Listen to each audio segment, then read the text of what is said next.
Handmade vodka on game day? Pour me in, coach. Edmore Sawgrass Cadillac. Make sure your next Cadillac is backed by Morse at Edmore Sawgrass Cadillac. Proud partner of the Miami Dolphins. By JM Lexus. At JM Lexus, you'll always get the home team advantage. And by Williamson Automotive. Williamson is Miami.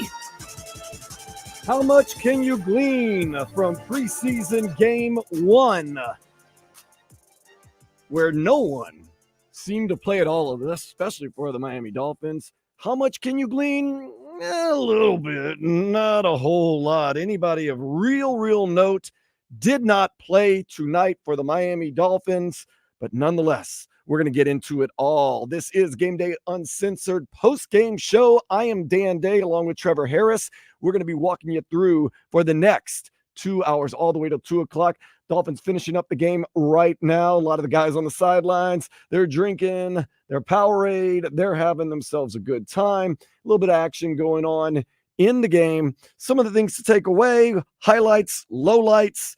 Well, one of the biggest highlights was Jason Sanders early in the game kicked a 58-yard field goal, a no-doubter. Then later in the game had a chance to make a second 58-yard field goal. It was a no-doubter in the opposite direction of good. It was very, very bad. I thought, ooh, Jason Sanders maybe could be our big name guy.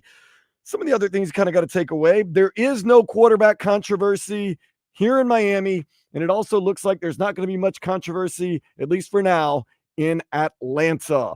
Every quarterback that played tonight looked like a backup in their first preseason game. Trevor, you were watching with me right now. Let's go through some quick analysis of all the quarterbacks. Let's start with our guys.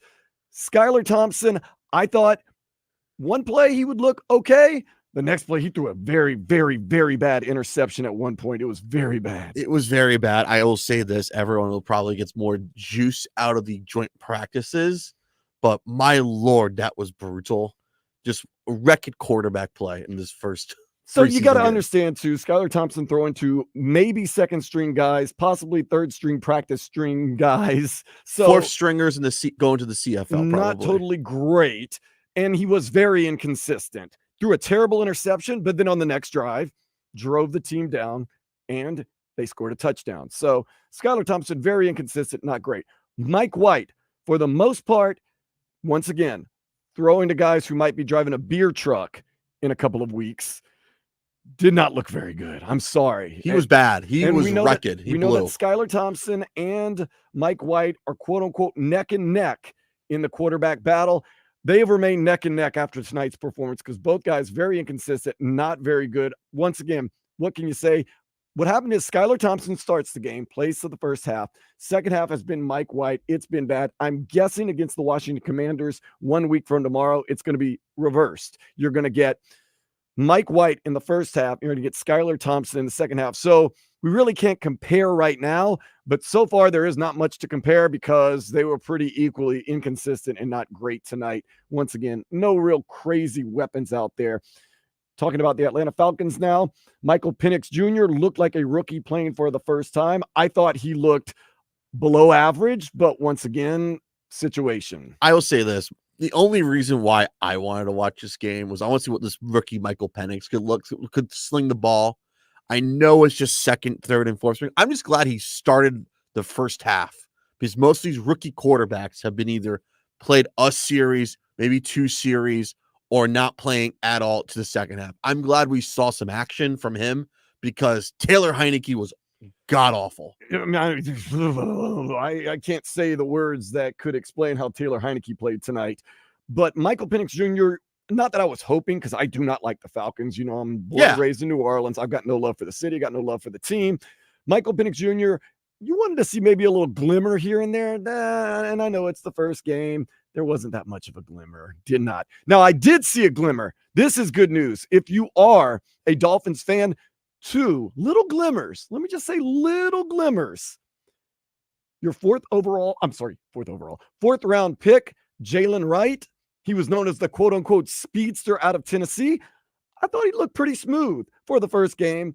running against different guys. I thought he had good speed. I also thought he had good decision making. He scored a touchdown. Thought he was pretty smooth out there. I thought I saw a glimmer. I don't know if you saw it, Trevor. I saw he was electric. He was electric. I'll say he was the only reason why the Dolphins running back group actually looked great outside of Jeff Wilson. Jeff Wilson Jr. looked okay. He looked so good. But I've always said this about the Dolphins. You need bring in the screen game. He's definitely that guy you could bring in, start the screen passing game that could make your offense dynamic. What does make me a little more hopeful with a guy like Jalen Wright is that he is more physical than I expected him to be. I thought he was going to be a carbon copy, and this isn't a bad thing. I'm just saying a carbon copy of Devon Achane. He is not. He's a little bigger, a little thicker. He's like a thick Brian Westbrook, as I compare. I don't like to compare him to players that I like rooting for. He looks like a thick Brian Westbrook. So I like it that he's got the speed. He's a little more physical. He looks a little bit different than Raheem Mostert and Devon Achane. Now I'm kind of seeing why, at least once again, preseason, he wasn't the starting running back. Nonetheless, why they drafted him. Another quote unquote bright spot, Patrick Paul. Offensive lineman, second round pick out of Houston. He's a monster. He is huge. Absolutely. He's 6'8". He might still be in the game right now. Of course, the game is winding down. They got 7:47 left. Dolphins are up 21-13. It is preseason game 1. He has played most of the game. And to be honest, I've been watching him. They say he's a project. They say he's raw. And once again, we do know who he's going against and what he's doing. I thought he looked pretty darn good. I always say projects are good to have. And if he's showing tape that he's like making an impact, especially in these late quarters of the third and fourth quarter in these preseason games. None of us fans usually don't watch, but the coaches are watching, and he's showing like this guy's showing some heart, and he wants to make this team, and we got to give him more playing time. And this is the reason I like. First of all, Patrick Paul, number one, his size. That is something that you cannot teach. I do like that, but I also like his motor a little bit. He could be out there kind of just saying, but he's actually getting his hands on guys. He's more physical than them. But this is what's even more impressive. He's finishing plays down the field. Instead of, just holding guys up or kind of roughing it around, he's pushing them down the field and staying on them. That is promising for a guy who, once again, is a quote-unquote project and, once again, going up against barely second string, some third string guys. I thought he was just going to be so raw out there and just look like, what's his name from The Blind Side? Michael Orr, just out there, what? Pushing.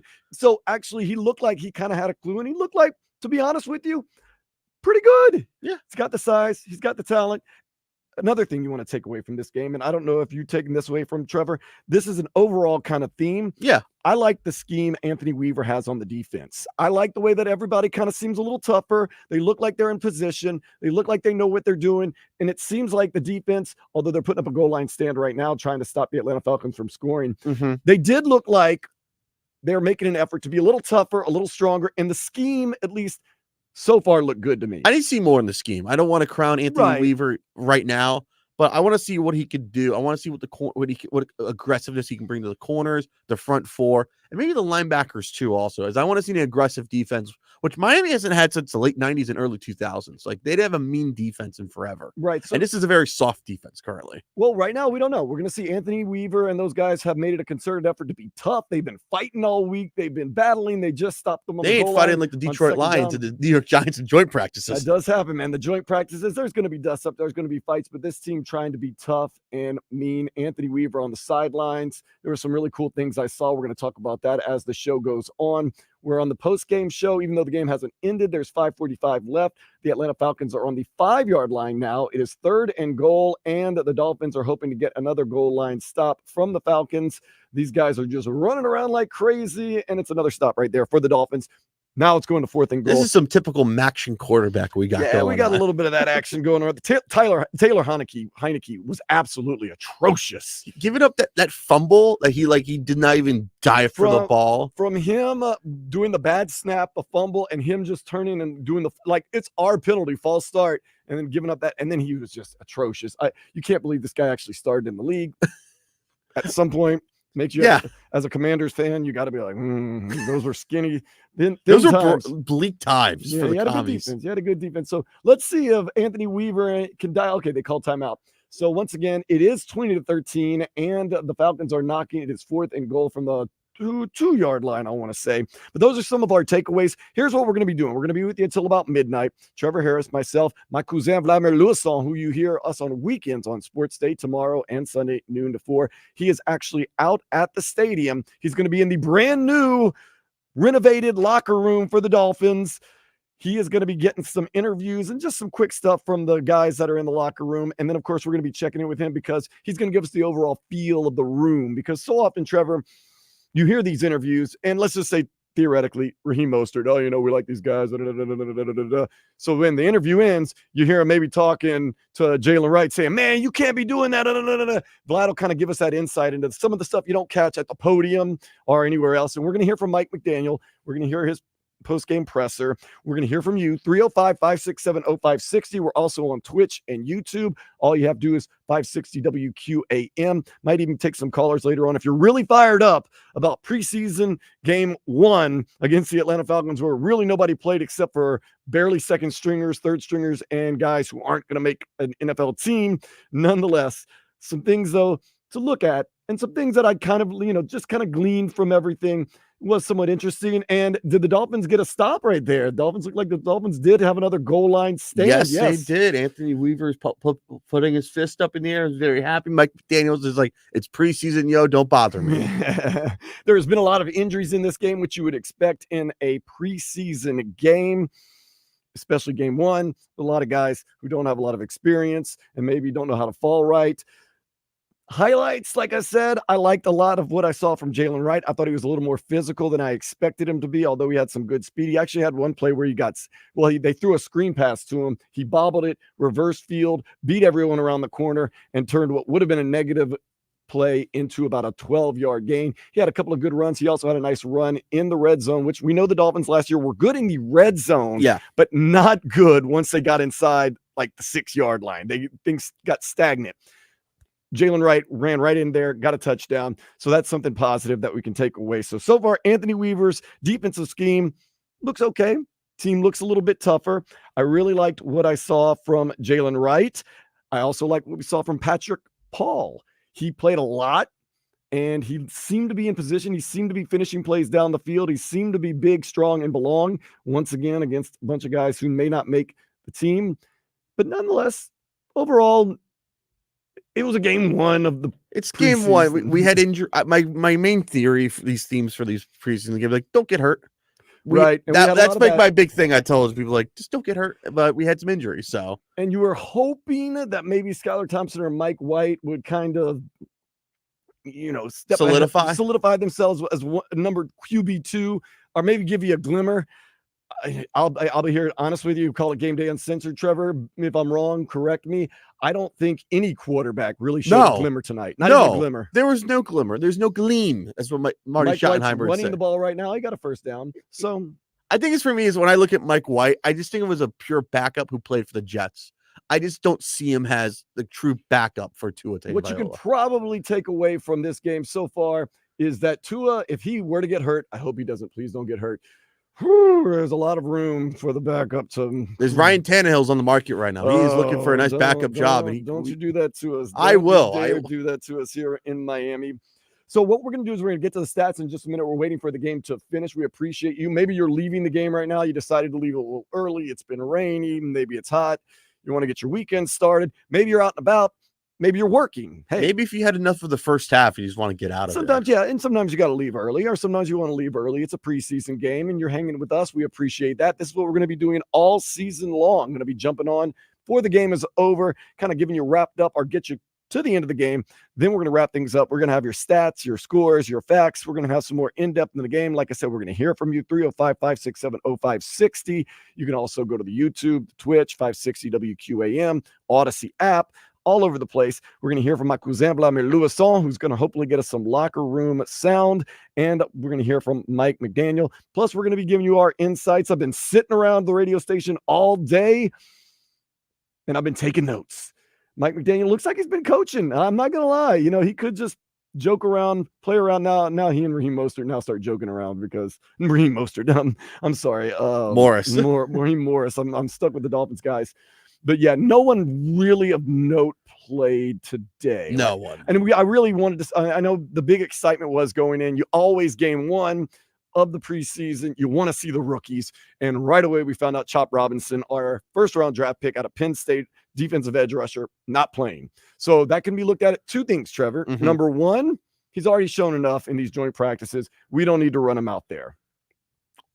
Or he ain't ready yet. he's not ready. But then again, you roll out all the other guys like Patrick Paul, who once again, as impressive as I guess you could be for the situation, I thought Jalen Wright looked like a guy that's going to be good.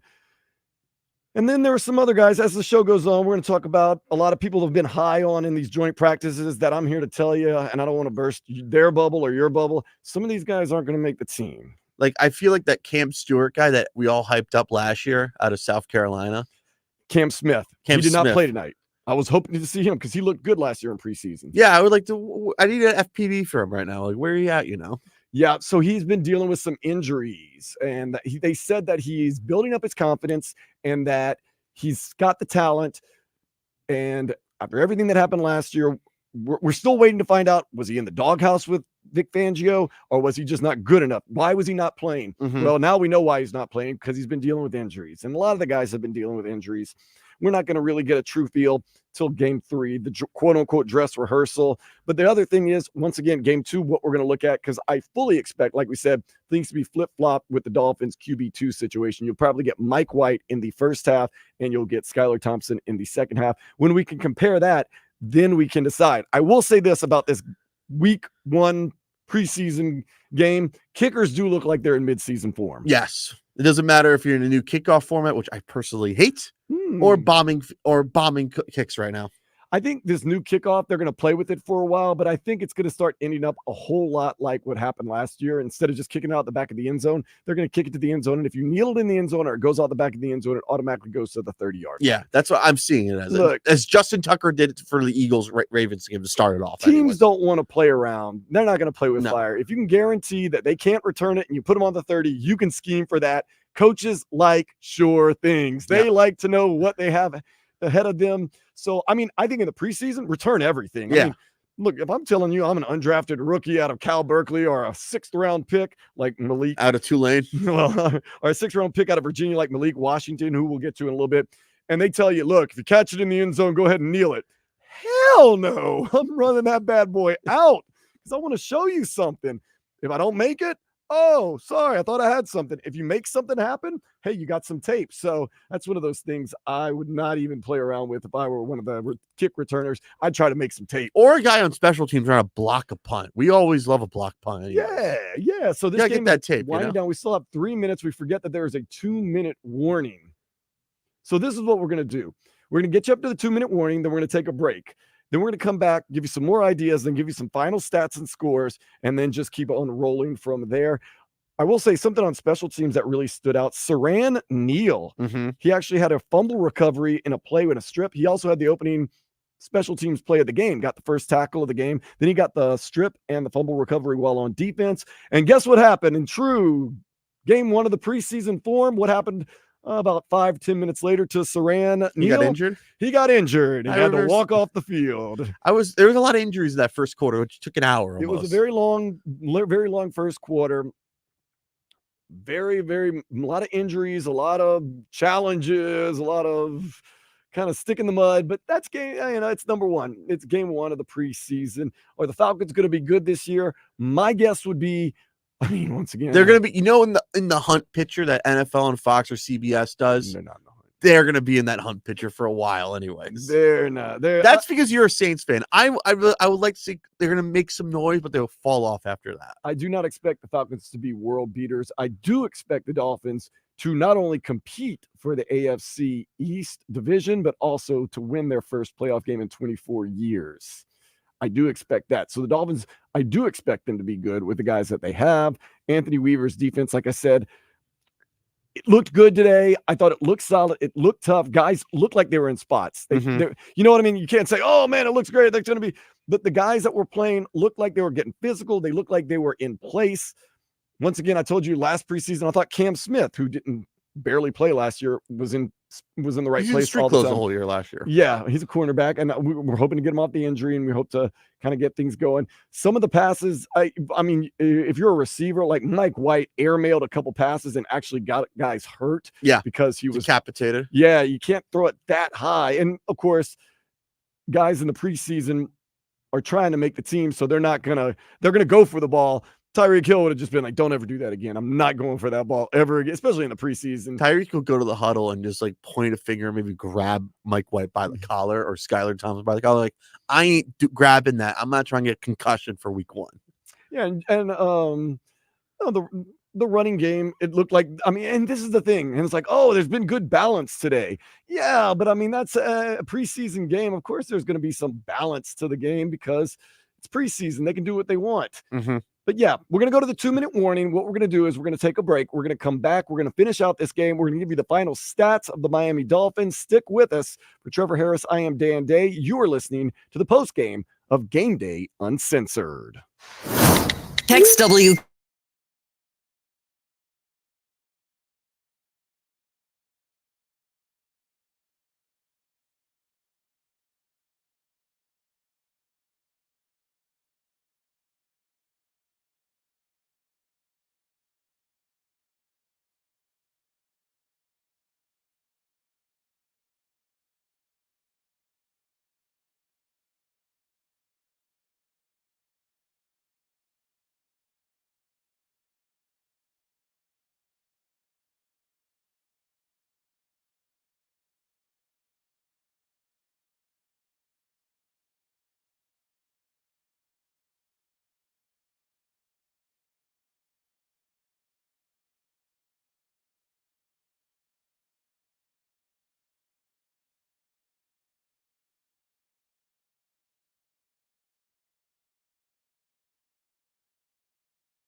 Time for more Game Day Uncensored, post-game edition on AM 560 Sports, WQAM, FM 99.9 HD2, and always live on the free Odyssey app. Sponsored by South Florida Lexus dealers, Tito's Handmade Vodka, Edmore Sawgrass Cadillac, JM Lexus, and Williamson Automotive.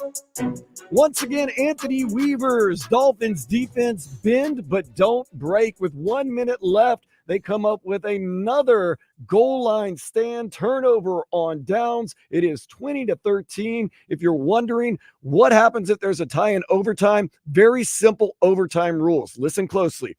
If a game is tied at the end of regulation in preseason, very simple. That's it. It ends in a tie. No need for preseason overtime. So if this game were to end in a tie, or if, wait a second. They're reviewing this bad boy. They are actually. reviewing toes. It looks like there's 1 foot down for sure for the Atlanta Falcons on this touchdown pass. But did he get 2 feet in?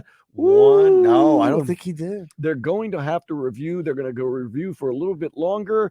So we'll see if this game ends in a tie or in the Dolphins most likely winning at 20-13 since they are in a review. And man, that is close. I don't think we that's are in a a catch. review. How do you like the new technology that they're playing around with? Looked like Skylar Thompson got a first down by inches. They have the new tennis technology, where it looks like the ball's in, ball's out. Obviously gets the first down.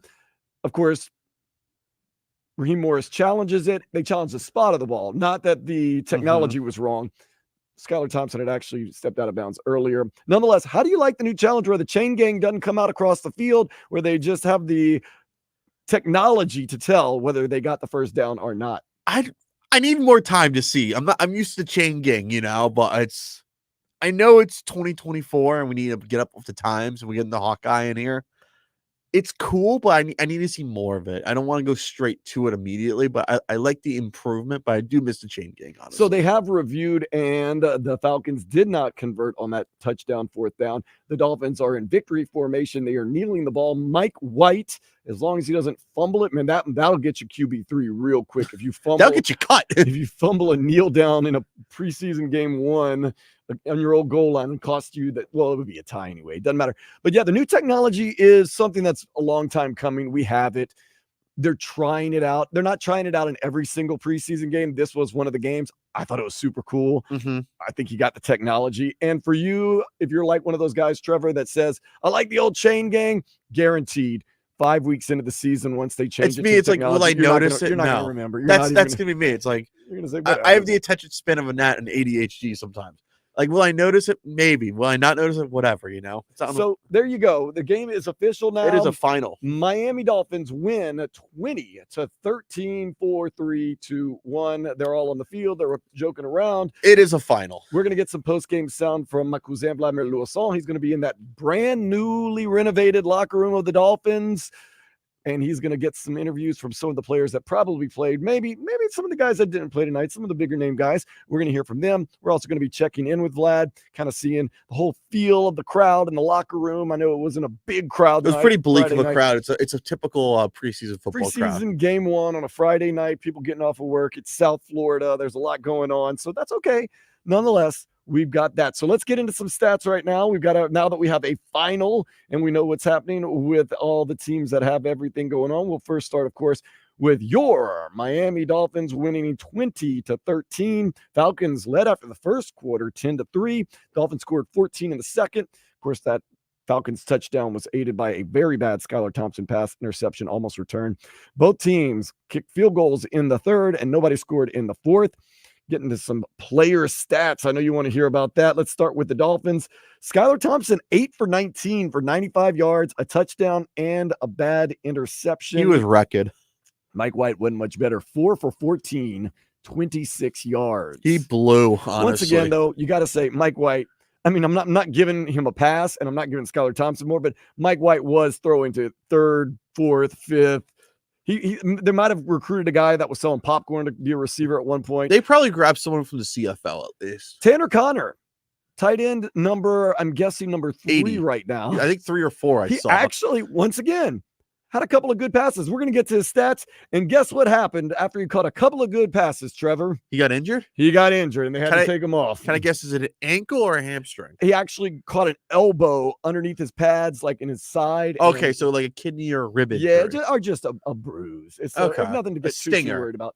Once again, rushing, one of the bright spots that we took away from this game, Jalen Wright, the rookie out of Tennessee who led the country last year on yards per run. He looked thicker. He looked stronger than I expected him to be, and he was pretty darn fast. He had 10 carries for 55 yards and that one touchdown deep in the red zone. I thought he looked good. I thought if there was one of the things you could glean from this game and feel good about, it would have been Jalen Wright, who looks like he's going to fit in very nicely and be a little different than the rest of the running backs. Add a little extra dimension to the running backs on this Miami Dolphins The Dolphins team. need a new dimension. Not like they're like, you know how they look at when you look at dimensions, they're like a 2D dimension. Yeah, Jalen brings it into like a 2.5, maybe a 3D almost, right. which they really need when in the passing game and also in between the tackle, which this Dolphin team needs, especially at the 5-yard line. We cannot be taking 3. We need 6. Yeah, we need 6, especially with the quote-unquote high-powered offense that we have, which is one of the best offenses in the league last year and hopefully this year. Chris Brooks, another big running back we had last season. He had some positive gains tonight.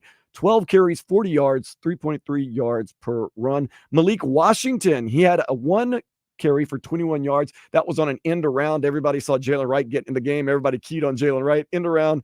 Malik Washington gets 21 yards. Mike White, 5 carries, 15 yards. Jeff Wilson Jr., 5 carries for 7 yards. Tough sledding for Jeff Wilson Jr. He had a touchdown, right? No, it was they called that back. Jalen Wright, yes. And then Skylar Thompson, 2 carries, 6 yards. Now the receiving, like I said, Tanner Connor, very positive. 3 receptions, 70 yards. Not bad. Of course, he took that elbow on the side and he had to go out the game. Jeff Wilson Jr., 3 receptions, 18 yards, and he caught the touchdown pass. Yeah, the 6-yarder, which was huge anyway. Jordy Fortson, if you were saying, wait, where do I know Jordy Fortson, though? He was an understudy of one Taylor Swift, Travis Kelce in Kansas City. He had 1 reception for 12 yards. Actually looked pretty good on that route that he ran. I mean, I know it's 1 reception. River Craycraft, he had a really nice reception. 1 reception, 11 yards. But guess what happened at the end of that 11 yards, Trevor? He got injured? No. What's the other bad thing that can happen to you after an 11-yard reception? He got I don't know. Is it he threw up? No, he fumbled. Oh. Coughed it up, man. So River Craycraft was like, all right. Kyrick McGowan, 2 receptions for 7 yards. Mm-hmm. Malik Washington, the 6th round pick out of Virginia. They say he's having a great camp. Not the greatest day. 1 reception for 5 yards. Also had some kick returns. And then the rest of the guys, did that. And I'm looking on the defensive end. Anything that really stood out? Channing Tindall had a really nice sack, I thought, in the game. He came clean. He rushed. He got aggressive. Everybody's watching Storm Duck, and why not? Storm Duck out of Louisville, the rookie. I thought he was in position for the 3 plays that he broke up. 2 of them, he was definitely in position. The other one, they kind of back-shouldered it, and they can't catch, so they dropped the pass. But he was still in position. Once again, I thought Cam Smith was in position a lot last year in game 1 of the preseason. So not putting Storm Duck as a starter of this team, but I'm saying at least early on, he was in position. We're not going to crown him yet, but he has potential so far. Another bright spot. Everyone sings the praises of one Ethan Bonner. Remember Ethan Bonner? They say he's one of the fastest guys on the team. Even Tyreek Hill says he might be the fastest guy on the team. He was playing a little bit of cornerback. He had some good plays.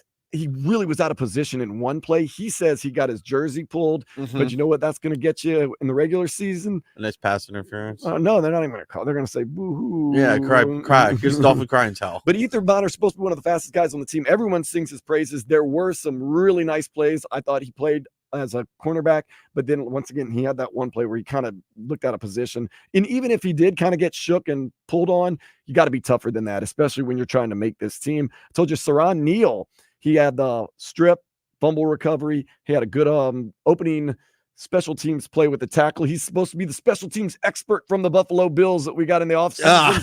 Hey, I like it. I do like it. Sometimes you got to have that special teams expert on your team, is he can make any type of play. Anyways, it could be a block punt, anything really. Nick Needham played. He started this game. That could be your dime guy right there, nickel and dime guy all year. Of course, he looked good. He's an actual NFL starter, possibly starter, that played against a bunch of jobbers. Yeah, it's the 3 and 4. He got his confidence up being a nickel corner for tonight. Duke Riley is Duke Riley. That's my dude from LSU. He's always going to be Former Eagle solid, too, also solid. Duke Riley. I see him at Whole Foods. I see him downstairs. Every time I see him, I say, "Go Tigers!" Like, hell yeah, man, hell yeah. I see him everywhere. And the LSU guys, we run in the same packs, I guess. That's the main thing.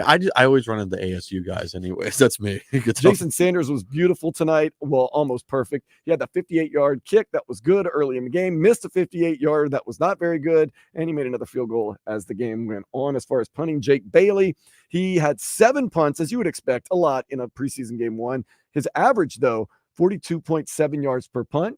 That's pretty good. And then 2 inside the 20. Hey, punters got to get their work in anyways. Get it in. They're people too. Falcons, Michael Penix Jr., pedestrian, 9 for 16, 104 yards. I didn't think he looked that good. Tyler Heineke, 4 for 11 with 11 yards and one of the most mind-boggling center quarterback snap. Blamed his team for false starting and fumbled. I'm going to call him a loser. He's just a big-time loser. Taylor Heineke. He's a loser. Just looked so bad tonight. He had no interest in playing tonight against the Miami Dolphins. A lot of people looked bad. It's preseason game 1.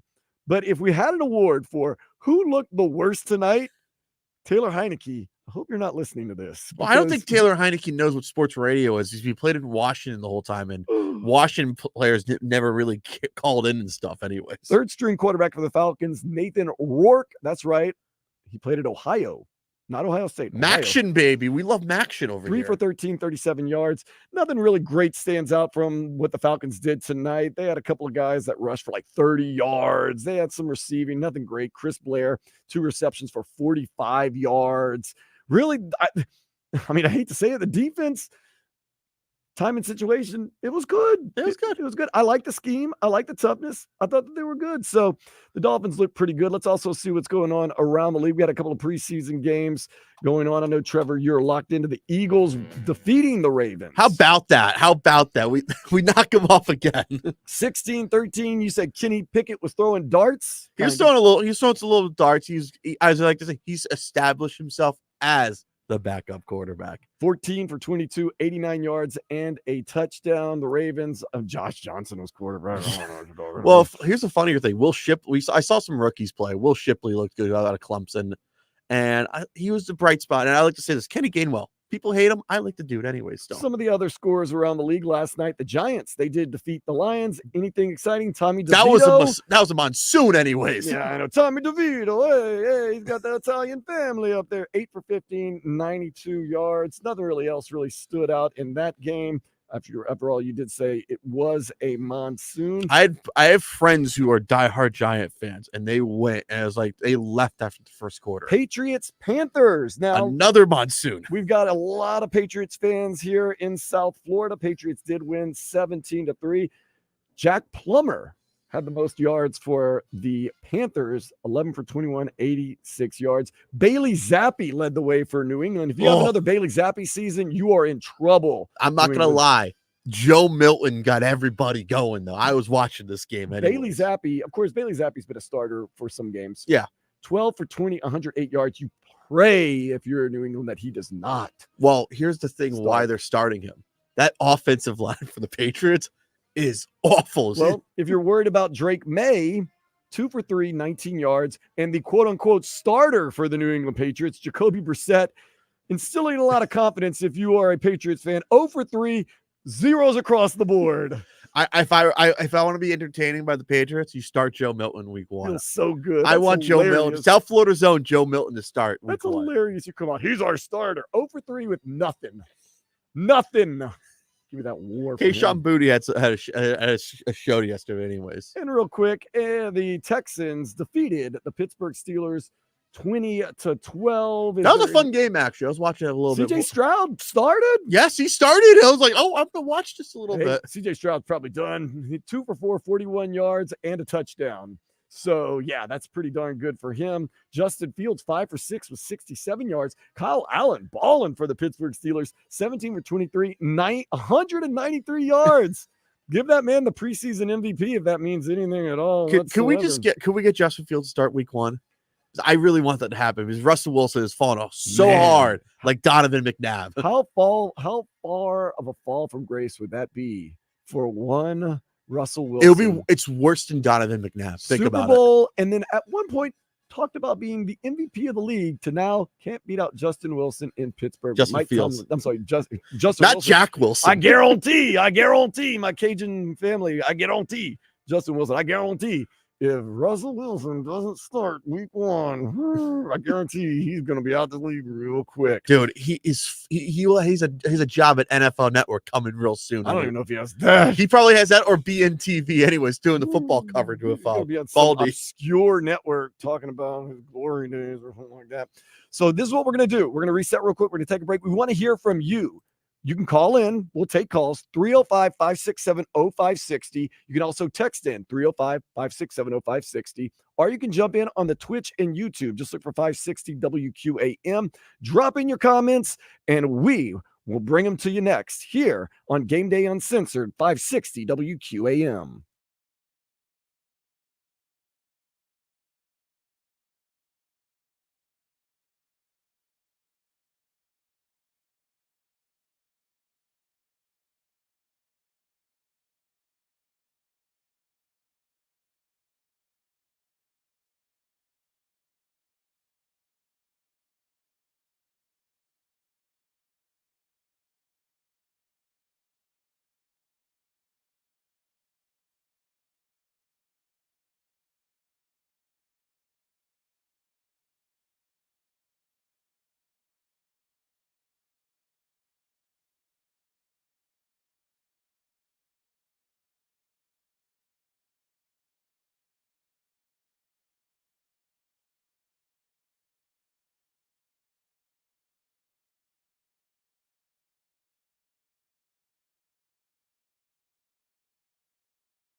Demand and use the rewind feature to go back and listen to any part of any shows you might have missed. Time for more Game Day Uncensored, post-game edition on AM 560 Sports, WQAM, FM 99.9 HD2, and always live on the free Odyssey app. Sponsored by South Florida Lexus dealers, Tito's Handmade Vodka, Edmore Sawgrass Cadillac, JM Lexus, and Williamson Automotive. Staying true to the name, we will be uncensored. Technically, we are in safe harbor hours, so we could really be uncensored, but I've never cursed on the radio live, so I'm not going to start now. But we are going to tell you exactly how we feel. We are not tied to the Dolphins. We don't owe anybody anything. We're not scared of repercussions. We are going to tell you the way it was. Like we said, all the quarterbacks tonight stunk. And I know it's game one, preseason one, doesn't matter. Not a glimmer. Jalen Wright gave us a little bit of a glimmer. Patrick Paul, offensive lineman from Houston, gave us a little bit of a glimmer. I actually there were some other glimmers in there too. Who you got on that list? Yeah, and once again, I'm looking for glimmers, especially in a game like this. I thought Patrick McMorris for the Miami Dolphins, Cal rookie, yes, for Cal last year. I thought he showed some glimmers on defense today. Yeah, he showed some thunder, I like to say. I always like to say, who is that star, that understar, like undrafted free agent, and especially on defense, because everyone talks about the offense, undrafted. It's always cooler to see the defensive one show up. Like Patrick Paul looks like a stud so far. Yeah, of course. And they are saying it's a pro. I think I just had such low expectations. I literally thought he was Michael O'Hare in Mississippi, just not knowing what he was doing. Mm-hmm. He's obviously knows what he's doing. He had a very good college career. He was a second-round draft pick, but he impressed me that, and like I said, he seemed strong, he seemed physical, but he finished plays down the field. That's why I was more impressed with Patrick Paul. Patrick McMorris looked good, helping out that secondary. 6th round pick out of Cal, though. Will he make the team? I don't know. What do you think? 305-567-0560. If you want to call in late night, maybe you're coming from the game, maybe you're ready to get the night started, you can call in or you can text in 305-567-0560. You could also jump in on the Twitch and YouTube 560 WQAM. We want to respond to your responses on this game. And we've got a couple of people that have already jumped in on the Twitch and the text The line. Twitch is popping tonight, I'll say, on a Friday. Matt 0102, he has twitched in. Bring back Ryan Tannehill for backup QB. Not a bad idea. That's not a good idea. I like it. I do not. No, Dolphin Nation, you do not like that idea. Don't even play around. No, that relationship gone. Or one of our dudes, Menu, agrees with us. The defense looking right. I did like Anthony Weaver's scheme. I did like the kind of attitude this team had. And Menu goes on to further say, Anthony Weaver, better than Vic Fangio. I know it's only one Menu. It's one preseason game. Calm it down. Let's pump the brakes. Let's pump the brakes. Come on. Heat Culture 23 says hits hard enough, but really needs to stay off the field on longer distance downs. Of course, we must have been talking about somebody. Alex Rosalia says Skylar Thompson better than Mike White. Pete's Takes also says Skylar better than Mike White. Once again, Trevor, we're going to pump the brakes on that one. Yes, it's preseason. It's the battle of the who's Tua's clipboard holder. Well, hopefully Tua don't get hurt this year, because this game did not instill confidence in that neck and neck QB2 battle that we have going on in Dolphins camp. This is the thing. Once again, we're going to reserve our judgments because, number one, Skylar Thompson did play the first half. Mike White played the second half. I know.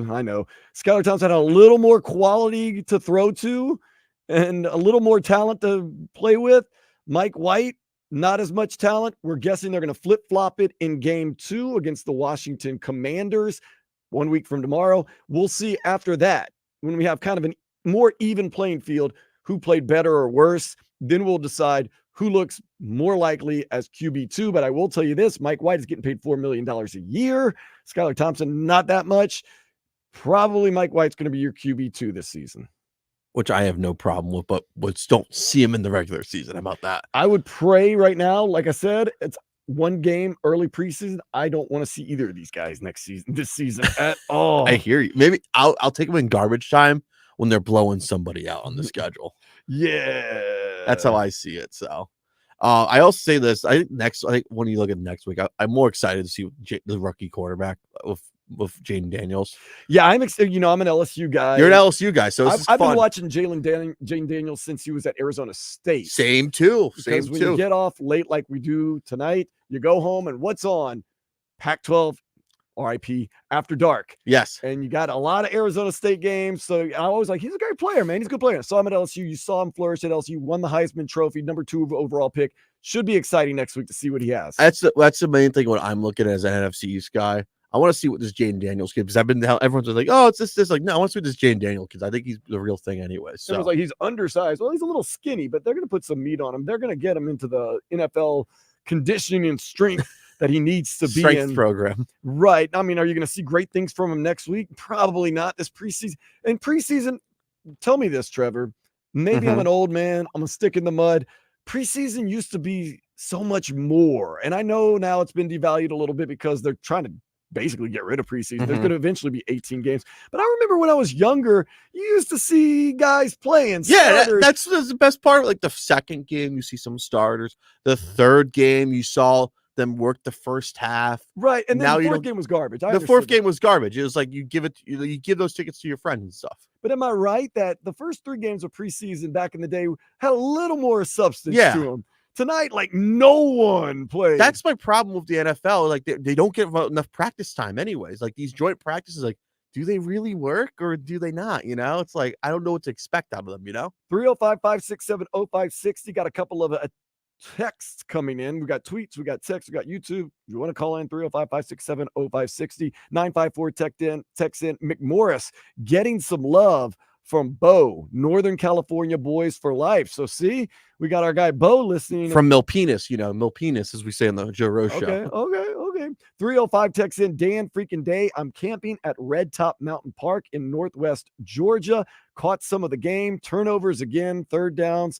Taking Skylar Thompson as number 2 so far. That is Chef G texting in while he's camping, while he's listening. Once again, I'm reserving my judgments on who should be quarterback 2, praying that we don't see either of these guys this year, except when we're blowing people out, like Trevor said. Once they most likely will flip-flop them in this game against the Commanders, and we can kind of see on more of a level playing field. Because let's be honest, Trevor, Mike White was throwing to some guys who are not probably even going to make a practice squad. They will probably make the CFL practice squad. Some of his passes, though, could have been a little bit better. Some of the passes, he decapitated a few people. Let's be honest here. Let's say this. You weren't throwing to the most high quality, but some of those passes, I'm not saying it's your fault, but you could have done more. You could have put it in the chest. Instead, you aimed for the head. What are we doing here, Mikey Blanco? It seems like Dolphins Nation wants Skylar Thompson to be quarterback 2. Once again, we're going to reserve our judgments for that. I like the one guy, Manus 631. Would you like to see Chop Robinson? I always say this is a showcase game for the rookies, which I always agree. You got to. I want to see what this dude looks like. Because, we all know, like, especially when you look at Penn State players, they're always known for being high power players and very prolific players. And especially going to Miami Dolphins, it's a Penn State heaven down here. Where was he? I know he was not starting, but we got to see him play. I want to see him play next week against Washington. Yeah, I'm guessing he'll play. They kept him out today. It's joint practice. It's preseason game 1. They've probably seen enough from Chop Robinson. They're saying that he has a lot of the tools that are great. But so far now, it seems like Dolphin Nation, our texters, our tweeters, our YouTubers, our Twitchers are saying they like Anthony Weaver. They like the scheme. They think he's better than Vic Fangio. Once again, we got to reserve a little bit of judgment. They like Skylar Thompson over Mike White. Once again, we got to reserve a little bit of judgment. And they kind of like some of the things that they've seen. Okay, UCF Andy says Jalen Wright equals Barry Sanders Jr. Pump the brakes. Well, we do like Jalen Wright. I do like Jalen Wright so far. He impressed me. And once again, Patrick Paul, I thought was impressive because he's such a quote-unquote project. He looked a little less raw than he's been made out to look. He looks a little more strong and polished than I thought he was going to be. That's just our initial thoughts. That's your initial thoughts. We got Mike McDaniel. He's going to be at the podium very soon. We're going to hear his thoughts. My cousin Vladimir Louison is probably in that renovated locker room right now, interviewing some guy that's a third string running back. We want to hear what they're saying. We also want to get a feel for what it was like at the stadium and in the locker room. Vlad will probably join us in just a few minutes to tell us about that. Stay tuned. We're taking you late into the night. It's day after dark, pretty much. Day at night. No, this is Game Day Uncensored on 560 WQAM.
WQAM Miami, WPOW HD2 Miami, WKIS HD2 Boca Raton, an Odyssey sports station. Game Day Uncensored Post-Game Edition. We keep rolling.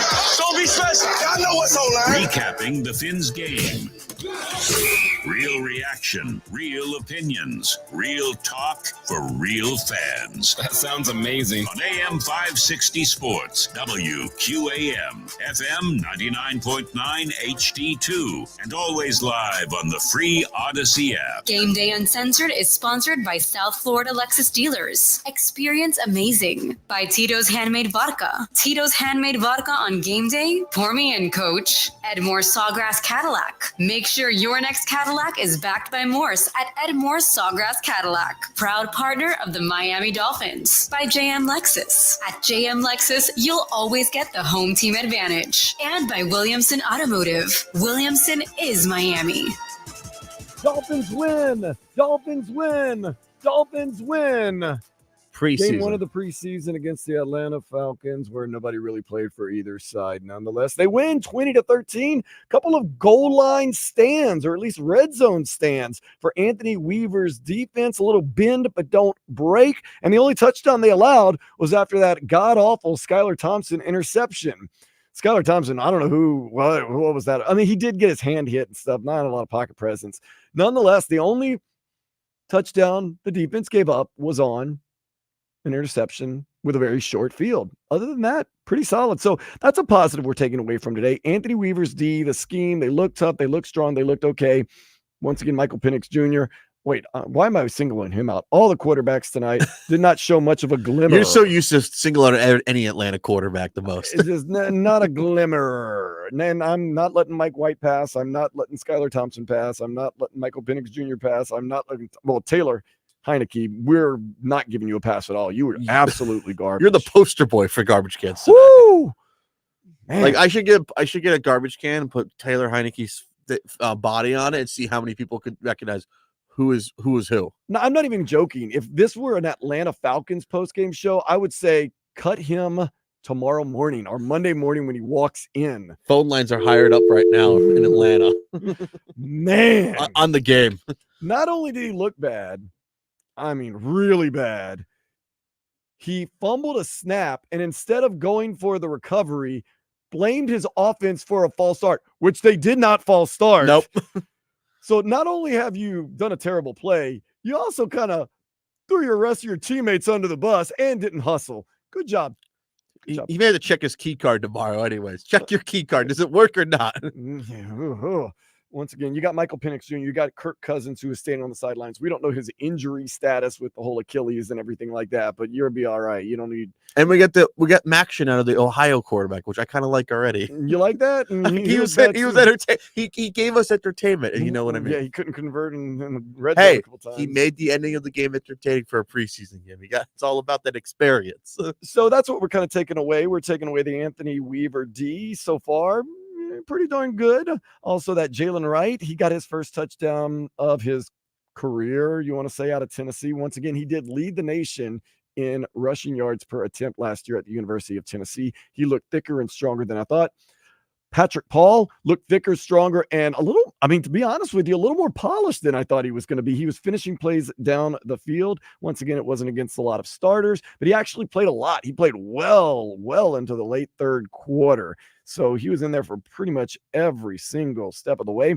Ethan Bonner, a little good, a little bad. He is, of course, a cornerback. Supposedly the fastest guy on the team. Everyone sings his praises. There were some great plays. There was a play where he got burned. He says he got his jersey pulled. I say you got to be tougher than that. You're not going to get any calls in this league, especially when you're coming off a practice squad.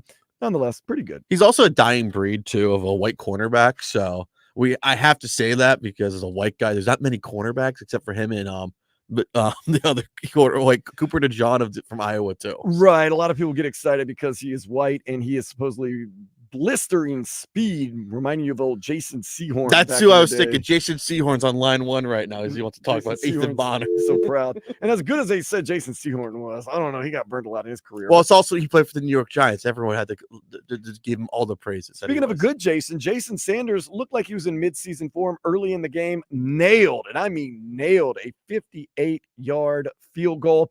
And I'm going to tell you one thing, and we're going to get into our play of the game and player of the game. Start thinking, Trevor. I'm going to go first for my play of the game. Yeah, there's a lot of different ways I could go, but I'm going to do this. A little insight. If you didn't pay attention, my play of the game came down 3rd and goal, about the second quarter. Atlanta Falcons trying to convert another touchdown. 3rd and goal. Mike McDaniel, they pan over to him. He and Anthony Weaver are talking on the sidelines, discussing the defense. Unheard of last year that Vic Fangio and Mike McDaniel were even in the same area or well, Vic room. Fangio's king of being in the upstairs all the time. Right. They never, I don't even know if they talked last year, text last year, sent emails to each other. I think emails, not text, maybe. Anthony Weaver, Mike McDaniel, face-to-face talking about the play. Dolphins get a stop on that 3rd down, then turnover on downs on 4th down. To me, that right there, and I know it's preseason week 1, for me, that was the quote-unquote play of the game, seeing that now Mike McDaniel and the defensive coordinator, they have a good rapport, or a rapport at all. So for me, that was the play of the game. Trevor, take it away. Mine is for me. I always say we got to get the offense going because that game it could have gone really bad like last year's first preseason game against Atlanta. Jeff Wilson getting the boys on the board. I think that was huge. And also get the running game going because the Dolphins always had a problem being in between the hash marks between it was like the 5-yard line and the goal line.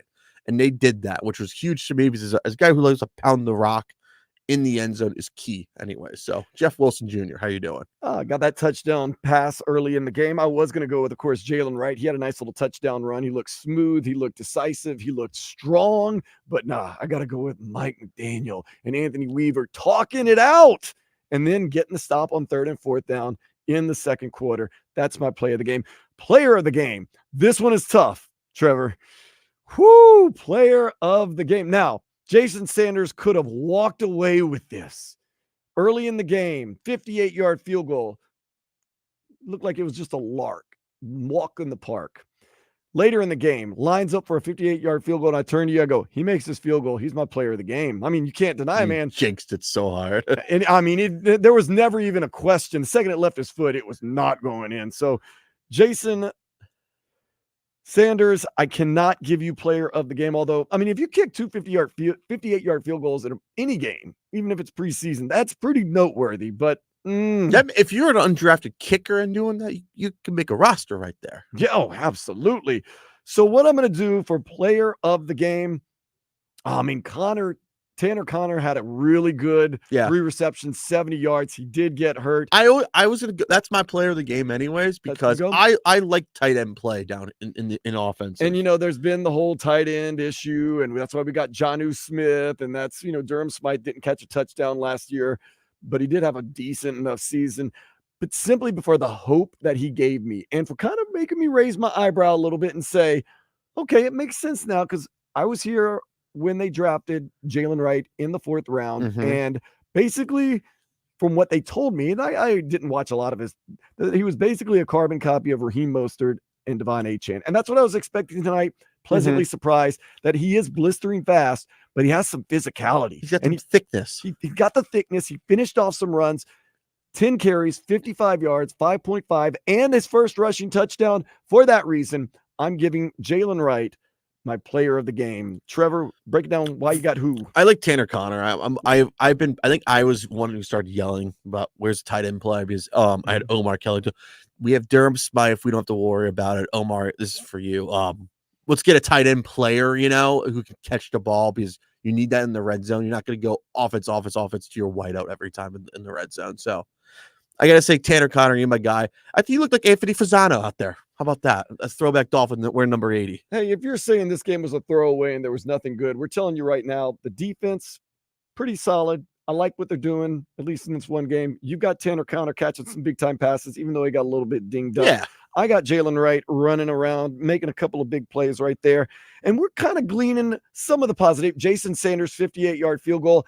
If you're an Atlanta Falcons fan, you really did not have much to cheer about tonight. There was, I'm looking at the stats. Chris Blair, 2 receptions, 45 yards. Is that what you're hanging your hat on? Like, I don't even know a wideout. I was actually looking up the roster. I was like wondering who's even on this team. Is AJ Terrell on this team? That's the only one I could think of. Honestly. I hate to make a joke because it's no, not. You're allowed to make jokes. This isn't Game Day Uncensored. If I was doing the Atlanta Falcons post game and I was giving a game ball to a player, nobody gets one.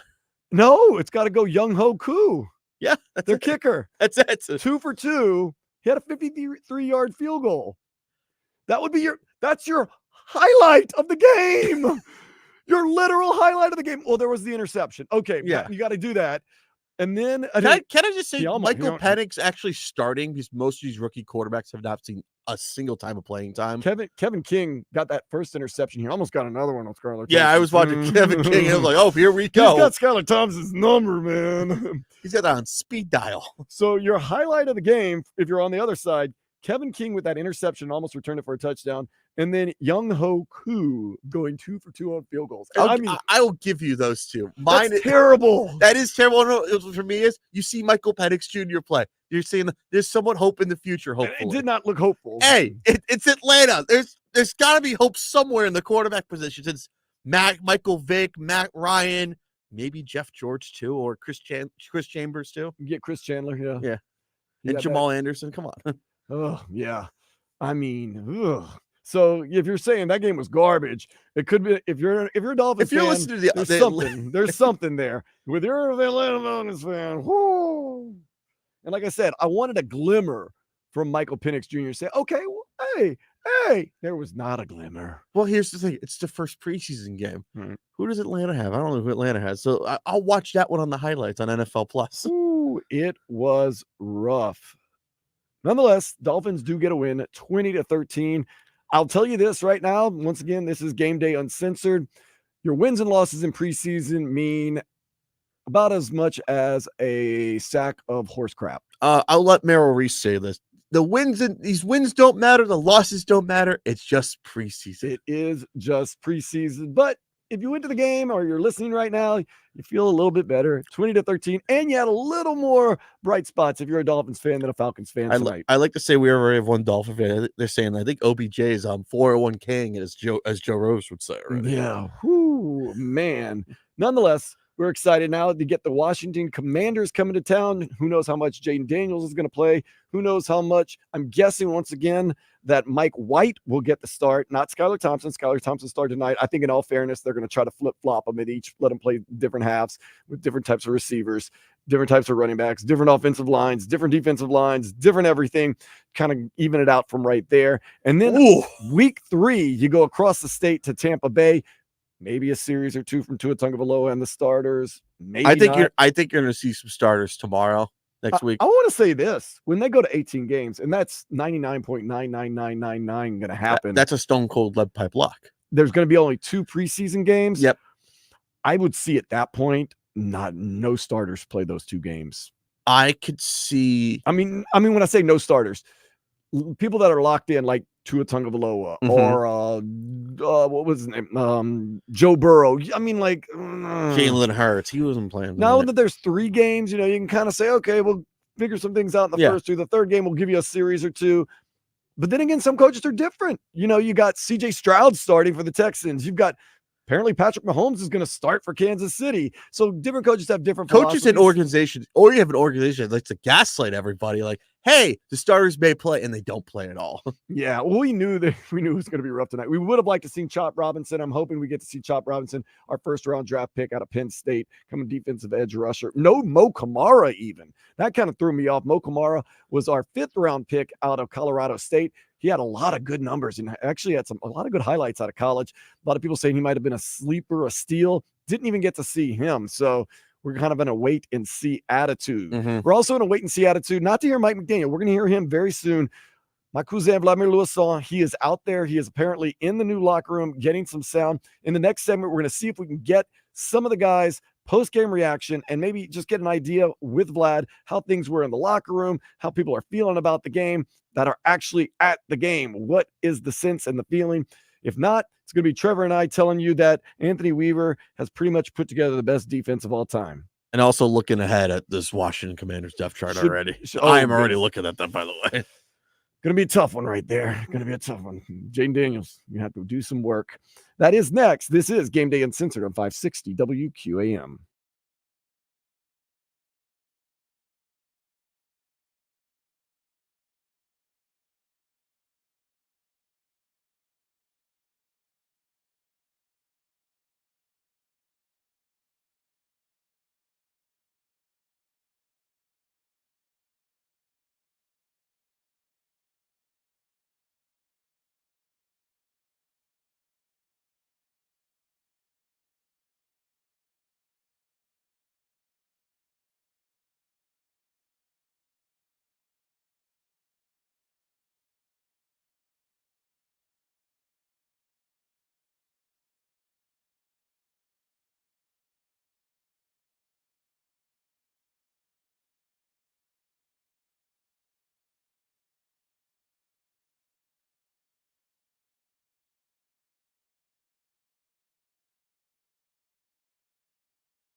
The free Odyssey app. Download it today and make us your favorite station. Same great shows, same great games. Plus, you can use the rewind feature and listen to anything you missed. Hurry! Time for more Game Day Uncensored, post-game edition on AM 560 Sports, WQAM, FM 99.9 HD2, and always live on the free Odyssey app. Sponsored by South Florida Lexus dealers, Tito's Handmade Vodka, Edmore Sawgrass Cadillac, JM Lexus, and Williamson Automotive. Dolphins do get a win tonight, 20-13 over the Atlanta Falcons. Some of the highlights. Skylar Thompson started. He played the first half. Second half, it was Mike White. Jason Sanders hit a nice 58-yard field goal. Anthony Weaver's defense looked like it was pretty solid. Had some bend but don't break moments. A couple of goal line stops. A couple of turnovers on downs. Punting game was solid for the Miami Dolphins. Jalen Wright, we liked his physicality and his speed. Second round, Patrick Paul looked strong, and he finished out some plays.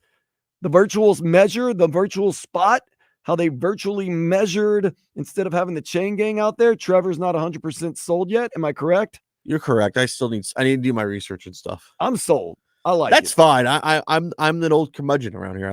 I need more proof anyways. Like I said, once they implement it, and they will implement it, just like the 18-game season. Oh, I'm ready for the 18 games. Give me that. 5 weeks in, you're going to forget that there was ever even a chain game. Just give me the 2 bye weeks. That's all I need now. Yeah. 2 bye weeks, and 2 of those games will probably be international games. Guaranteed. Lock it in. Yeah, all these international games, man. It just makes sense. At least you're not going to Mexico week 1.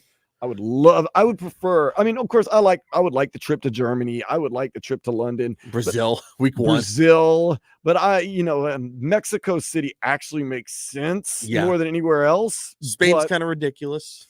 But, globalization of the game, they're wanting to make it like basketball. They're seeing what basketball is doing now with Team USA and the Olympics and how basketball has become such a global sport. Now the rest of the world is catching up. They want American football or United States football to become this global sport that everybody plays.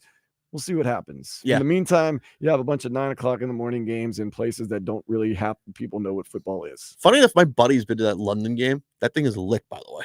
Oh, yeah. And there's like people there that are just random fans. Like it'll be the Falcons versus the Miami Jaguars. Dolphins. And people will show up in like 49ers jerseys. Like they just want to see some football. They went to Eagles Jags. It was all Eagle fans. Oh, represent. Yeah. Doing It was literally, they were sitting next to people from Cherry Hill, New Jersey. So with everything going on, we just kind of ran you through some of the highlights. Of course, no quarterback controversy for either side. It looks like if Kirk Cousins is healthy, he's going to be the starter for the Falcons. And we know Tua Tagovailoa, if he's healthy, he's going to be the starter for the Dolphins. Let's hope he doesn't get hurt this year because Mike White, nobody showed a glimmer. No quarterback showed a glimmer tonight of any hope that they could be something solid. Once again, how much of that was because it was preseason game 1? We don't know. All that has been discussed now by us. We're going to go to the podium now and hear from Mike McDaniel as he gives you his thoughts and answers some questions. The plethora of injuries. So to see our team find a way, some really strong efforts, had some defensive players playing out of position because of some depth issues. So it was good to see our guys get a win in front of the home fans. It was what I'd hoped to see, which was there was both, it was his first outing, but what I wanted to see is a confident runner that found confidence after something that he didn't like.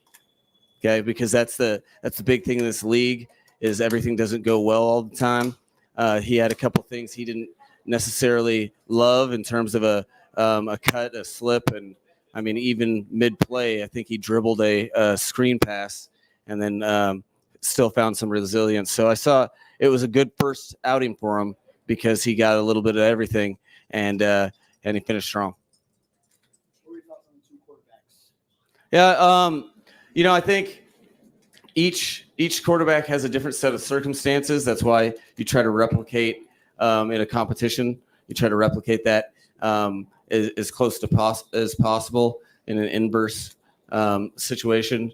At some point in the preseason, I thought both quarterbacks in their own scenarios had some issues during the game, and then they were able to bounce back and do some things. The specifically in the second half, I wanted to get Mike in a rhythm, and there's some stuff outside of his control that I wanted to see how he would respond to that, and I thought he did a good job responding. And even though we had a rough set of circumstances, we were down to in the second half, we were down to one tight end and one running back, and we had a receiver that just we just got on board 2 days ago, so it kind of really it was a tough situation for him to be in, and I thought he maintained his composure, but we still have a ton of work to do. Was it the plan to have Patrick Paul play that deep into the fourth quarter? It was we kind of wanted to see really how he was doing during the game. We were comfortable with it, and Butch wanted to keep him in a couple extra drives. Our plan was at the beginning of the third quarter to get him a series and get him out, and we left him in a little bit. And I thought he had some real good opportunities to learn, and I thought he played fast and physical. So there was some good stuff there. You mentioned the circumstances, like with the injuries and all. So how much of the evaluation for, especially like a backup quarterbacks, do you use these games as opposed to what you see in 11-11s and you see on the practice field? No, there's a balance. Every day on the practice field is monumental for quarterbacks, specifically when they're in a competition behind the starter, because you get a lot of information, and you're always dispersing the reps, and sometimes guys get more than others, and you have to see how they perform in both situations. So it's a balance, and I think that's important because you need to see how guys perform with the starters, the guys that are veterans that have been here for a little bit, and then some of the new guys too. So it's all important evaluation tools that we kind of combine, but there's a lot of days ahead before our last preseason game. So we have a lot of evaluation opportunities coming fast and furious. Was Chop Robinson coach's decision not injury related? No, it was a situation where he probably could have gone at the same time for a guy to get his first NFL outing. He was battling through some stuff, so it was a coach's decision that was minor injury related, but he should be back soon. Is there concern that Aaron Brewer might be longer term as opposed to short term? It'd be week to week, I'd say. So, we feel good about his where he's going. Coach, what are your initial thoughts on the new kickoff format, seeing that in person? Oh, it's cool. I think it is. You better be on your P's and Q's as a kickoff unit because they're, live in action. You can see how often you're about one block away. So it will be a cool experience. I'll be excited to watch the tape because it's an explosive opportunity for both sides. So it was an exciting taste of it, and it's really weird to see people stand like over on the side where the ball's going. That's I didn't think about that before, but like I guess I've seen a lot of football, and that's never been the case. So it kind of it was something to get used to, but it was good. I want to ask you a follow-up on Brewer's situation. If he's sidelined for a week-to-week situation, how does that change the quarterback to center exchange dynamic and the rest of the offensive line? It puts some pressure on said exchange. That's something that I look at it like this.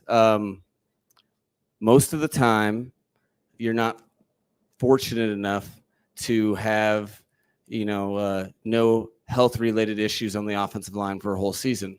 So it's better to have this scenario now than for the first time in Week 10.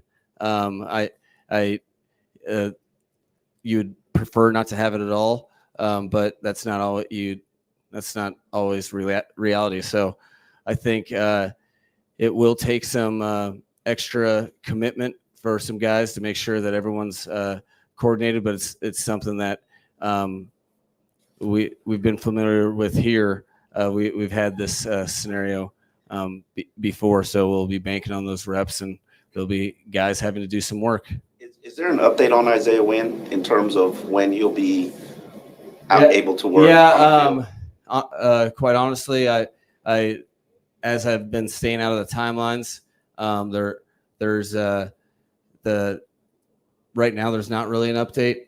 I know he's working hard and diligent, but again, that has been kind of up in the air and gray. I'll be notifying you guys when it's close to field action, and we'll see. I'll be visiting that on Monday.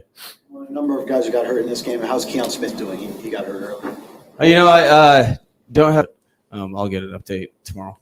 Coach, Isaiah Mack had a huge fumble recovery in the second quarter. Could you just touch on his mental fortitude at that point in the game? Yeah, no, I think there was some good aggressive play, and getting those turnovers were gigantic in the ultimate outcome for the team. So it was cool that he was opportunistic and really gravitated towards the ball. And then it was cool how he continued to play, got a lot of snaps, and I thought he did a good job. Excited to see the tape on him too. Final questions. Initial impression on Bonner. It seemed as though he was targeted quite often, was involved in the one long play, but had some breakups. Yeah, no, I thought he had a good it was a really good game for him because he got the trials and tribulations. That one ball immediately when something like that happens in a preseason to a young player, I am locked in and laser focused on how they respond, because that's how you learn who they are. It's all fun and games when you're in practice, but you're in a stadium and you get beat. And I thought he really responded well. And he played with his technique and fundamentals after that, which is what you have your eye on. So I thought it was a day of growth for him. When you look at film sessions after a game, what excites you the most as far as getting new film as opposed to just reviewing old film? Well, the thing that really fires me up, specifically in preseason games where your major focus is on the players and you're not as driven by the score, is seeing specific things that have been coached to, you end up knowing the story and going through the journey of all these players. There's a lot of things that we're coaching them on. And then when guys specifically in game situations really harness stuff that we've focused on from a technical standpoint, that it's really cool to see. You want to see that because that's what you're practicing for. You're practicing for these moments, and you're hopeful that in these moments that practice can pay dividends. So when you see that, it gets you pretty fired up. So that's the coach, Mike McDaniel. A couple things that he touched on. He, like us, encouraged what he saw from running back Jalen Wright, physical, figuring things out. What he really liked about him was when things didn't go as he expected or planned, he was able to kind of maneuver his way around that. I also like that. Talked about the quarterback competition. Once again, kind of echoing our sentiments. They really didn't differentiate themselves tonight from each other. They both blew. That's all said. That's basically what he can't say and what he said.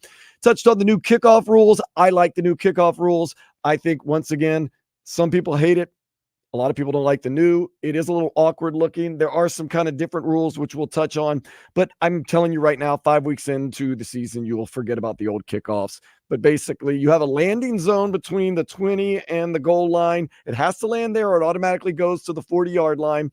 If it goes through the end zone or as a touchback, you go to the 30-yard line. Teams are still trying to figure it out. He says, hey, we're working on it. Talked about the Aaron Brewer situation. Aaron Brewer, we got him in this year as the center. He's had some snap problems with Tua Tagovailoa in practice. He now has an injured hand. More problems in the offensive line. Get Liam Eichenberg ready to play every position on the offensive line this year because that's probably going to happen with Toronto. Are we having regret for not re-signing Connor Williams yet? It was one of those things that he did not sign for a lot with the Seattle Seahawks. Yeah. But I'm guessing we thought maybe the injury was a little more serious, or maybe we thought we could do better. No regret yet. Okay, team Once doctors. Again, I'm looking at you. once again, one game into the preseason. And last but not least, he really touched on Isaiah Mack's fumble recovery. Great moment for Isaiah Mack. Once again, Trevor, that was not Isaiah Mack making an unbelievable play. That is Taylor Heineke being a worse than CFL quarterback. Take it away. This is Game Day Uncensored, so we're being honest with you about that. But great moment for Isaiah Mack, ball hawk. But that's probably the easiest fumble a nose guard has ever gotten in the NFL. Just saying. It's like he could now be on a TikTok now, how to recover a fumble. You're watching this on YouTube and Twitch. This is my impression of Tyler Heineke. Set. Play keeps going. He literally walked off, threw his teammates under the bus. They did not false start. Told the referee, who calls penalties on themselves? Say they were offsides, Taylor. Say they were offsides. He must be the biggest ass clown of all time. Anyways. Cut him now. Like, oh, you see this bus going back to the hotel? You're not allowed on it. You got to take a Spirit flight back now. Seriously, man. Thanks for your time. I mean, no, I shouldn't say that. Just get the bleep out. Here's a plane ticket back to wherever the hell you live. Oh, you live in Atlanta. That was a bad purchase. Really bad purchase. Nonetheless, we're going to wrap things up next. My cousin Vladimir Lewis will talk to another backup quarterback, Mike White. He had a couple of things he wanted to talk about, and then we're going to wrap up this post-game show of Game Day Uncensored on 560 WQAM. Summer's underway.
can be heard on the free Odyssey app. Don't miss out. Download it today and make WQAM your favorite station.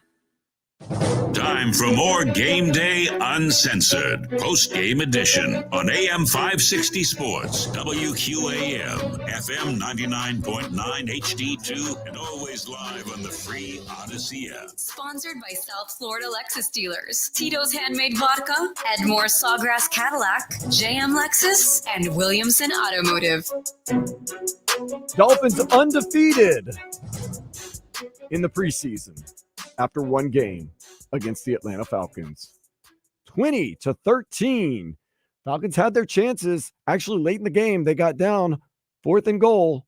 And if the game would have been tied at the end, 2020, that's the way it would have ended because there is no overtime or sudden death. Thank God. Or anything in the preseason. Thank God. I don't think anybody wanted that. I don't think any of the players or coaches or anybody wanted that. I'm with you on that. It's good rule. Good rule. You know, the NFL doesn't get everything right, but some things they do get It's right. like a spring training baseball. We don't do extra innings. We'll take the tie. Yeah, we're good. We're good. Sometimes in spring training too, like if it goes too long, they just decide like that's enough, man. Like we played enough. Let's go to the beach. Let's go back to the We've beach. only played 5 innings. Hey, you know, man, done enough. I actually was near both spring breaks. I was in Arizona for the Cactus League, and I'm of course down here near the Gold Grapefruit League. Nonetheless, no quarterbacks showed us anything tonight, but Mike White did talk to my cousin Vladimir Lewis out in the locker room, and he was impressed like we were talking about the big man, Patrick Paul. Pat was awesome. I think what I liked about Pat too was his demeanor on the field was very calm. The moment didn't seem too big for him. I mean, he's a humongous human, so that's one thing that benefits him. But no, his mentality today is what stood out to me. Was it felt like the moment never got too big for him. He was, I'm sure he was gassed because I mean he played the end of the whole game. So, and I know we practice and it's hot and all that, but nothing compares to the game. So I thought he did well. Now, granted, I wasn't really watching the whole game, but the fact that I did notice him probably is a good thing. That he did his job. So, and I'm sure we'll hear about it tomorrow or when the O-line gurus break it down and all that good stuff, but that's not my forte. But I do know that like I didn't have to tell him what we were running. Like he broke the huddle, got to the line, like good communication at the line of scrimmage. So I thought he did well. Anything that surprised me? I would say just to piggyback on what I said with Pat, just for the most part, the guys up front, the young guys, the new guys, they did a really good job. I mean, protection calls were loud, and normally when you get younger guys, they're kind of iffy about it, and they're at the line of scrimmage for a long time, and you're trying to get a call out of them. But they got to the line, made their calls, and honestly, that's what I told them, whether they were right or wrong. Like, we just live with the call. Like, as long as you're up there, demonstrative, everybody knows the call. You can, for the most part, you can just play convicted like that. So I thought they did a good job in that point, and same with the receivers. I mean, they were shuffling around, doing things that they've never done before. I mean, shoot, between Burton, Mike, who just got here, like Kyrick, like they haven't played a ton of ball in this league. So for them to go in there and be able to execute the plays, whether they were successful or not, like it's preseason one, we got much more room to improve, but their mentality is what I was proud of. So a little rough audio right there from Mike White, one of the backup quarterbacks for the Miami Dolphins, but basically echoing our sentiments, which we told you from the beginning. Pretty impressed. Actually, you sound very impressed with Patrick Paul and the rest of the offensive line, even though some young guys with a lot of inexperience, they seem to be demonstrative, they seem to be confident, and they looked good as much as you can in a preseason game one. But once again, the main takeaway, Patrick Paul, very impressive. Maybe the standard was set a little low, maybe the expectations a little low. Nonetheless, he looked the part, and once again, even kind of surprised Mike White, who's been in the league for a little while. So it's not like, even though Mike White did not distinguish himself tonight, he has played some games. He has started for the Jets. He has been here for this is going to be his second year with the Dolphins. So Jalen Wright, Patrick Paul, maybe a little Ethan Bonner action, and Anthony Weaver's defense. That's our big thumbs up for tonight. Yeah, for sure. Say no more. Oh, no, you got to say Jason Sanders, 58-yard field goal. No matter when you kick a 58-yard field goal in game. I was hoping you would leave him off because he did shank that second field goal way wide left. Yeah, you know, that happens. It was towards the end of the game, you know, so that kind of happens. When it counted, though, he was clutch, man. Clutch with that 58-yard field goal.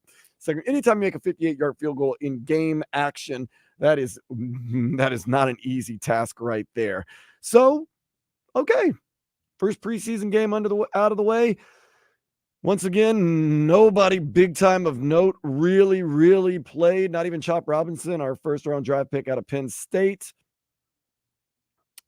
Nobody played. Nobody really played. So, like I said, we gleaned what we could glean from it. We did the best we could. Now we're going to see what happens in week 2. Don't expect there to be a ton of people. I'm expecting Chop Robinson, I would say, to play most likely. He should play next week against You the do have to get Commanders. some run and some real time. You gotta with get some plays in, I need some action on that against an offensive line. Right. Yeah. And of course, we're expecting Mike White and Skylar Thompson to flip-flop. Mike White get the first half and Skylar Thompson to get the second half. That way we can kind of better judge. Can we just at least get competent quarterback play?